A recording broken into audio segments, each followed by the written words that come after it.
कभी ऐसा हुआ है कि आप किसी बहुत ही गहरी, शानदार कल्पना में खो गए हों? मतलब इतना ज्यादा कि आसपास की दुनिया एकदम धुंधली सी लगने लगे? अगर आपका जवाब हाँ है तो यकीन मानिए आप अकेले नहीं हैं। तो आज हम डियॉन मैलेनकॉन की गाइड के जरिए मैलाडैप्टिव दिवा स्वप्न यानी कि अनुपयुक्त दिवा स्वप्न की दुनिया में झांकने वाले हैं।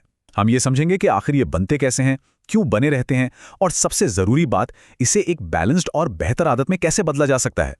तो इस सफ़र में हम मैला अडेप्टिव दिवा स्वप्न की इस कॉम्प्लेक्स दुनिया में उतरेंगे और किताब के इन 6 खास हिस्सों को एक एक करके समझने की कोशिश करेंगे। तो फिर चलिए शुरू करते हैं ये दिलचस्प सफ़र।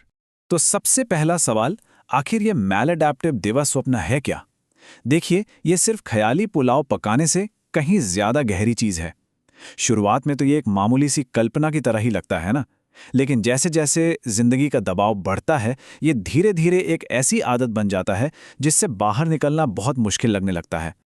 अब इस चीज को और बेहतर ढंग से समझने के लिए मेलानकन ने एली सोमर के एक जबरदस्त रिसर्च का सहारा लिया है, जिसमें इसकी 5 खास पहचान बताई गई हैं। और इन्हें समझना इस समस्या को सुलझाने की तरफ हमारा पहला कदम है। तो पहली पहचान है जीवंत परिदृश्य। आप ऐसे सोचिए कि आपके दिमाग में एक पूरी की पूरी फिल्म चल रही है, जिसके अपने डायलॉग्स हैं, सेट्स हैं और यहां तक कि इमोशनल बैकग्राउंड म्यूजिक भी है। जी हां, ये दिवस स्वप्न इतने असली महसूस हो सकते हैं। दूसरी पहचान है समय का विरूपण। होता यह है कि आप अपनी कल्पना की दुनिया में इतने खो जाते हैं कि असल दुनिया में कब घंटे बीत गए पता ही नहीं चलता, और इसी वजह से जरूरी काम छूट सकते हैं या जिम्मेदारियां भी अधूरी रह सकती हैं। फिर आता है भावनात्मक रोलर कोस्टर। मतलब जब तक आप उस काल्पनिक दुनिया में हैं, तब तक तो सब कुछ बहुत बढ़िया लगता है, लेकिन जैसे ही आप जागते हैं और असलियत में वापस आते हैं, तो एक अपराध बोध या शर्म की भावना आपको घेर लेती है। इसकी चौथी पहचान है ठोस कारण। देखिए, ये दिवास्वप्न यूं ही नहीं आते। अक्सर कोई तनाव भरा काम हो, रिश्तों में कोई अनबन हो या बहुत ज्यादा बोरियत हो रही हो, तो यही चीजें इन्हें ट्रिगर करती हैं और आपका मन उस दुनिया में भाग जाना चाहता है। और इसकी आखिरी पहचान है दोहराई गई पटकथाएं। इसमें होता यह है कि लोग अक्सर एक ही कहानी को अपने दिमाग में बार बार दोहराते रहते हैं, बस उसमें नयापन लाने के लिए थोड़ी बहुत डिटेल्स बदल देते हैं, और ये एक आरामदेह लेकिन बांधने वाली आदत बन सकती है।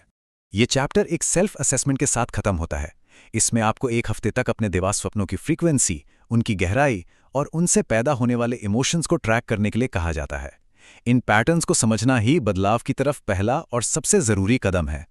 मैलाडैप्टिव दिवा स्वप्न के साथ ना अक्सर एक चीज चुपके से आती है, और वो है शर्म। मेलानकॉन यहाँ एक बहुत ही दिलचस्प नजरिया पेश करते हैं।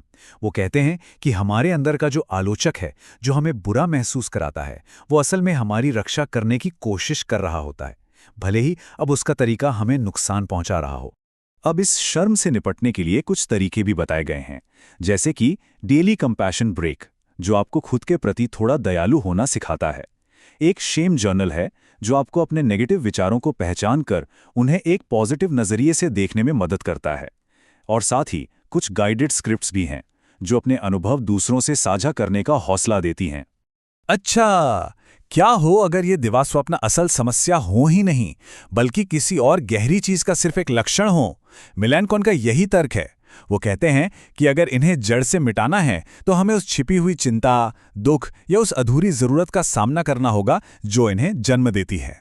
और इसके लिए ना किताब में एक 4 स्टेप वाला इमोशनल एक्सकेवेशन प्रोटोकॉल दिया गया है। पहला, अपनी भावना को पहचानिए। मान लीजिए अकेलापन। दूसरा, उस ट्रिगर का पता लगाइए, जैसे कि दोस्तों से काफी टाइम से बात नहीं हुई। तीसरा, अपनी जरूरत को मानिए कि हाँ, मुझे कनेक्शन की जरूरत है। और चौथा, एक एक्शन प्लान बनाइए, जैसे चलो आज किसी दोस्त को फोन करते हैं। जब आपकी ख्याली दुनिया असल दुनिया से ज्यादा मजेदार लगने लगे, तो इसका हल कल्पना को दबाना नहीं है, बल्कि अपनी असल जिंदगी को और भी ज्यादा दिलचस्प और संतुष्टिदायक बनाना है। ये अध्याय हमें अपनी जिंदगी का आर्किटेक्ट बनने के लिए प्रेरित करता है। इसके लिए कुछ रणनीतियां दी गई हैं, जैसे पैशन प्रोजेक्ट्स, जो आपकी क्रिएटिव एनर्जी को एक सही दिशा देते हैं। सोशल कनेक्शंस बनाना, ताकि अकेलापन महसूस ना हो। हर महीने कुछ नया या थोड़ा एडवेंचरस करना।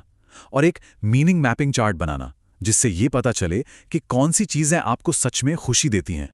और पता है, जैसे जैसे आप इन रणनीतियों को अपनी जिंदगी में शामिल करते हैं, आपको एक कमाल का एहसास होता है कि असल जिंदगी भी किसी भी कल्पना की तरह ही दिलचस्प और रोमांचक हो सकती है।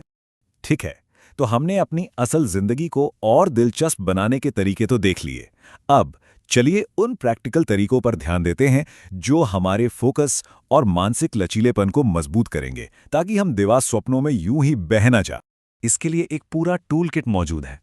इसमें टाइम ब्लॉकिंग शामिल है, जैसे पोमोडोरो तकनीक, जहां आप छोटे-छोटे हिस्सों में काम करते हैं।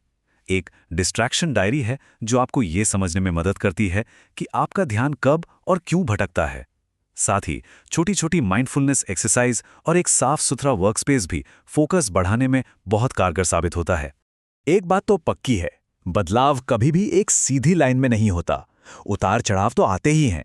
इसीलिए इस आखिरी अध्याय में मेलानकॉन हमें सिखाते हैं कि जब हम अपने रास्ते से भटक जाएं तो उससे कैसे निपटा जाए और अपनी छोटी-छोटी जीतों का जश्न कैसे मनाया जाए। इसके लिए कुछ खास टूल्स हैं, जैसे इफ देन प्लान्स। ये एक तरह की प्री कमिटमेंट स्ट्रैटेजी है जो आपको मुश्किल पलों के लिए पहले से तैयार करती है। एक प्रोग्रेस लॉग है जहां आप हर हफ्ते अपनी सफलताओं और चुनौतियों को लिखते हैं, और एक रिवॉर्ड सिस्टम भी है जहां आप अपने लक्ष्य पूरे होने पर खुद को छोटे-छोटे इनाम देते हैं। तो कुल मिलाकर डियॉन मेलानकॉन की ये गाइड हमें एक छिपे हुए संघर्ष से निकालकर एक ऐसी जगह ले जाती है जहां हम अपनी कल्पना को क्रिएटिविटी का एक सोर्स बना सकते हैं। ये सफ़र अपनी कहानी का लेखक खुद बनने के बारे में है। ये अपने दिवा स्वप्नों को काबू करने के बारे में नहीं है, बल्कि उन्हें एक ऐसी जिंदगी बनाने के लिए इस्तेमाल करने के बारे में है जिससे हम सच में प्यार करते हैं। और अगर आप इस विषय के बारे में और गहराई से जानना चाहते हैं तो यहाँ कुछ बेहतरीन संसाधन दिए गए हैं जिन्हें आप देख सकते हैं, जैसे प्रोफेसर एली सोमर का रिसर्च, ऑनलाइन सपोर्ट ग्रुप्स और कुछ कमाल के माइंडफुलनेस ऐप्स। आखिरकार मेलानकॉन की ये मार्गदर्शिका हमें अपना समय, अपना ध्यान और दुनिया को देखने का वो नज़रिया वापस पाने की ताकत देती है। यह हमें सिखाती है कि हम अपनी कल्पना के मालिक बने और वर्तमान में रहते हुए एक ऐसी जिंदगी बनाएं जो सच में हमारी हो।